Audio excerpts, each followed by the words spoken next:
10 মিনিটের টাইমারটা শুরু করলাম, আর যখন এটা জিরোতে পৌঁছে যাবে তখন এই টাকায় ভরা ঘরটা বিস্ফোরণে উড়ে যাবে। আর এটা একমাত্র যে থামাতে পারে সে হলো এই জ্যাকেট পরা লোকটা। এই ভিডিওটা একদম রিয়েল টাইমের, এই ভিডিওটা একদম 10 মিনিটেরই হবে, এতে কোনো কাট নেই আর তোমরা সবটাই দেখতে পাবে। আর যদি ডার্সি এই জ্যাকেটটা না খুলতে পারে আর এই 5টা ফ্লোরের চ্যালেঞ্জ না কমপ্লিট করতে পারে আর টাইমারটা জিরো হওয়ার আগে যদি বাটনটা না প্রেস করতে পারে, ও সবকিছু হেরে যাবে। এই তো নেমে পড়েছে, এটা আমাদের প্রথম রিয়েল টাইম শুট হতে চলেছে। আমাদের তাড়াতাড়ি করতে হবে, তাড়াতাড়ি চলো চলো চলো, এটাকে বন্ধ করতে হবে। দাঁড়াও, ও এত তাড়াতাড়ি জ্যাকেট খুলে বেরোলো কি করে? দেখো সেটা আমি জানি না, কিন্তু এই ফ্লোরটা আরো বেশি কঠিন।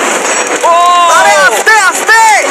বাপ রে, তুমি এখানে আগুন জ্বালিয়ে দিয়েছো? ঠিক আছে, তাহলে এই গেট থেকে বেরোনোর জন্য তোমাকে লক পিক দিয়ে এর তালাটাকে খুলতে হবে। তাড়াতাড়ি করো, তাড়াতাড়ি। ডার্সি তুমি পারবে। খুলে যা। ও মাই গড, কাম অন। ওর কাছে লক পিক থাকলেও এটা খোলাটা একটু মুশকিল। এই 3টে পিনকে পারফেক্টলি একই লাইনে আনতে হবে, তবেই তালাটা খুলবে। যাই হোক, যেহেতু এটা 100% রিয়েল টাইম ভিডিও, তাই এখন থেকে তোমরা পুরো ভিডিওতে ডার্সিকে পাশের কর্নারে দেখতে পাবে যে ও